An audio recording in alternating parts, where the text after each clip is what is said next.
제가 지금부터 소개해드릴 학과 3가지는 모두 취업비자가 나오는 학과입니다. 안녕하세요. 센테니얼 컬리지 사우스 이스트 아시아 오피스에서 입학 및 마케팅 업무를 담당하고 있는 이명호입니다. 센테니얼 컬리지는 1966년 온타리오 주 정부의 지원을 받아 설립된 최초의 공립 컬리지입니다. 캠퍼스 5개 모두 토론토 내에 위치해 있고요. 2022년부터 2023년 국제학생들이 토론토 내에서 취업률 1위를 달성하기도 하였고, 졸업생들이 고용주 만족도 조사에서 100%의 만족도를 달성하기도 하였습니다. 취업에 유리한 인기 전공을 말씀드리기 전에 캐나다에서 최근에 취업비자 관련하여 변동된 사항이 있는데, 작년부터는 캐나다 정부에서 지정해준 분야를 졸업해야만 취업비자가 나오는 게 변경된 주요된 사항이고요. 제가 지금부터 소개해드릴 학과 3가지는 모두 취업비자가 나오는 학과입니다. 첫 번째는 AI 소프트웨어 엔지니어링 학과입니다. 매년 가장 많은 한국 학생들이 지원을 할 만큼 인기가 많은 학과이고요. 입학 요건으로는 수학이랑 영어를 보고 있습니다. 졸업 후에는 AI 개발자가 된다든지 소프트웨어 엔지니어, 컴퓨터 프로그래머가 될 수 있습니다. AI와 소프트웨어는 사실 쓰이는 분야가 정말 많기 때문에 금융업, 소셜미디어, 멀티미디어, 공기업, 통신업 등 다양한 분야로 학생분들이 취업을 할 수 있습니다. 두 번째로 소개해드릴 전공은 항공정비학과입니다. 소개에 앞서서 캠퍼스에 대해서 간단히 설명드리고 싶은데, 항공정비 수업은 다운스위브 캠퍼스라는 곳에서 따로 이렇게 수업이 진행됩니다. 가장 큰 장점은 캠퍼스 내에 경납고가 있고요. 경비행기, 헬리콥터, 여객기 등 다양한 기체가 있기 때문에 학생분들이 항상 이렇게 만져보면서 실습을 할 수 있습니다. 캠퍼스를 말로 설명드리기는 좀 부족하고, 버추얼 투어라고 해서 구글 로디뷰처럼 캠퍼스 내부를 샅샅이 다 볼 수 있는 링크가 있는데, 캠퍼스 내부 시설도 꼭 확인해 볼 수 있기를 바랍니다. 이 학과도 입학 요건은 마찬가지로 수학이랑 영어 2가지를 보고 있습니다. 단 이 학과 같은 경우는 이제 영어 조건부 입학이 불가한데, 영어 조건부 입학 관련해서는 뒤에서 다시 한번 설명드리도록 하겠습니다. 졸업생분들은 항공 엔지니어가 되는 것이고, 주로 취업하는 곳은 에어 캐나다, 봄바디어, 토론토 에어웨이스 이런 곳에 많이 취업을 하고 있고요. 평균 임금도 물론 기업마다 다르겠지만 약 7만 캐나다 달러에서 8만 캐나다 달러 이 정도 됩니다. 마지막으로 소개하는 전공은 물류, 유통, 관리학과라고 생각을 하시면 됩니다. 제가 앞에 취업비자를 받을 수 있는 학과가 제한됐다고 설명했는데, 사실 인문계열 학생들한테는 좀 아쉬운 게 비즈니스 계열이라든지 상경계열 이쪽 학과들 대부분이 취업비자가 나오지 않지만, 지금 소개해드리는 물류유통관리학과는 취업비자가 신청이 가능한 학과입니다. 졸업생분들은 물류 코디네이터, 재고 품질 관리자 또는 창고 운영 관리자가 될 수 있고요. 한국 기업 같은 경우 최근에 코로나 이후로 캐나다 내에 많이 진출을 했는데, CJ 로지스틱스, 농심, 그리고 판토스 등의 물류 기업들이 있으며, 코트라 기사를 확인해 보면은 한국어, 영어 모두 구사가 가능한 인재를 채용하기를 희망하고 있다고 합니다. 제가 말씀드린 학과 외에도 파마시 테크니션, 프랙티컬 널싱, 중장비 정비학과, 그래픽 디자인, 게임 디벨롭먼트 등의 학과들도 취업 비자가 나오기 때문에 관심이 있다면 언제든지 문의 주시기 바랍니다. 국제학생들을 위해서 이렇게 서포트 해주는 것들은 정말 많은데요. 첫 번째, 무료 영어 수업 같은 경우는 학생들이 아무래도 영어를 공부해서 갔다고 하더라도 첫 학기, 두 번째 학기에는 영어로 수업 듣는 게 다소 어려울 수 있습니다. 이런 학생분들을 위해서 잉글리시 랭귀지 러닝이라고 어학당이 있는데, 어학당 교수님들이 학생분들에게 영어 수업을 무료로 해주고 있습니다. 또한 피어 튜터링 서비스를 통해서 학과에서 추천한 우수한 선배들이 학생분들의 멘토가 되어서 수업이 어렵다면 보충 설명해주는 서비스도 있으니 꼭 이용해 보시기 바랍니다. 비자 상담 서비스입니다. 학생분들에게 가장 중요한 것 중 하나가 비자 관련 이슈일 것 같아요. 비자를 연장한다든지 또는 나중에 취업 비자를 신청한다든지 할 때 많은 학생분들이 조금 어려워 하시는데, 저희 학교에는 비자 상담사가 있기 때문에 학생분들이 1대1로 상담을 통해서 조언을 구하실 수 있고요. 비자 관련해서 업데이트되는 사항이 있을 경우에 정기적인 비자 웨비나를 통해서 학생분들이 좋은 정보를 얻으실 수 있습니다. 이 외에 하나 더 설명드리자면은, 센테니얼 컬리지에는 한국인 교직원분이 계세요. 한국 학생분들이 어려움이 있다면 적극적으로 도와주시기 때문에 한국인 교직원분들을 찾아가시는 것도 좋은 방법이라고 생각이 됩니다. 학비는 1년 2학기 기준으로 18,000에서 19,000 캐나다 달러입니다. 이 비용에는 보험비가 포함되어 있고요. 학과마다 비용은 조금 다른데, 비즈니스 계열이나 의료 계열 같은 경우는 18,000 달러 초반대가 되고요. 공대 계열 같은 경우는 19,000 초중반대 생각을 하시면 됩니다. 단 항공정비학과만 학비가 조금 더 비싼데 1년 2학기 기준으로 22,450 달러 비용이 듭니다. 기숙사 같은 경우는 몇 명이 같이 사용하는지 옵션에 따라 달라요. 중간 가격인 4베드, 2베스룸 기준으로 설명을 드리자면은 한 달 기준으로 1,259달러이고, 기숙사 같은 경우는 학생분들 다 개별적인 하나의 방이 있고요. 거실하고 취사가 가능한 주방만 같이 사용을 하는 것이고, 화장실도 2개가 있습니다. 있습니다. 기숙사 같은 경우는 방뿐만 아니라 내부 시설도 굉장히 좋은데요. 스터디룸이라든지 운동시설, 당구장, 탁구장, 영화 라운지, 그리고 무료 와이파이, 세탁실 등이 모두 구비되어 있고 간단한 식사를 할 수 있는 카페테리아도 있기 때문에 어떠한 시설을 상상하시건 센테니얼 컬리지 기숙사가 더 좋을 것이라고 자부합니다. 그리고 이러한 비용 외에도 식비라든지 교재비, 통신비, 생활비, 수업을 위한 장비 구매해야 돼서 비용이 많이 드는데 모두 다 포함해서 대략 1년 기준으로 4만 달러 중후반대 비용이 들 것으로 예상하고 있고요. 단 이런 생활비 같은 거는 학생분들의 소비 습관에 따라 다를 수 있기 때문에 한국에서의 소비 습관을 고려해서 꼭 한번 계산해 보는 것을 권해드립니다.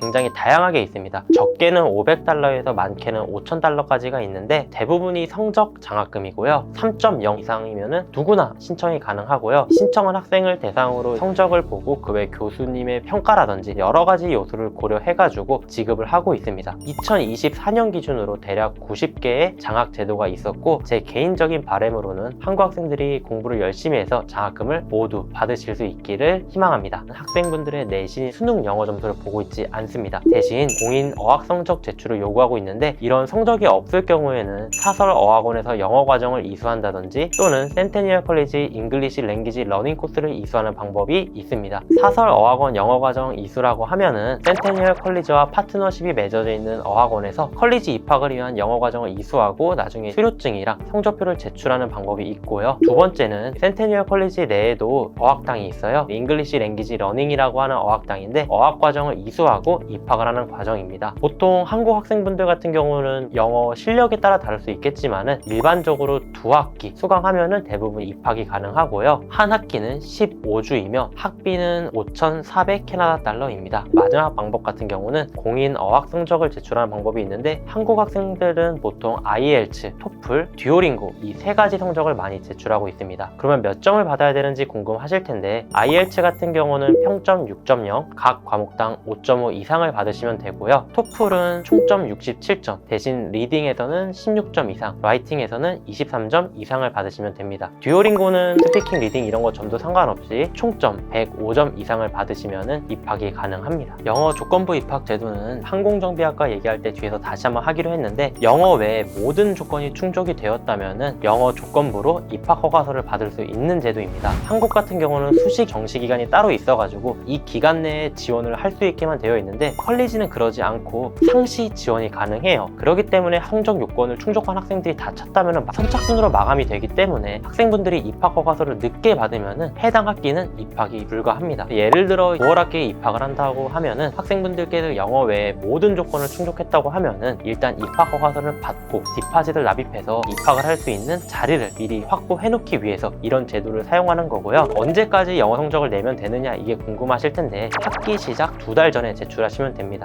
공인 어학 성적을 제출해도 괜찮고 사설 어학원을 다니고 있었다고 하면은 조건부 입학 허가서 받은 이후에 수료증이랑 성적표 학기 시작 2달 전에 제출하시면은 무사히 입학을 하실 수 있는 제도입니다.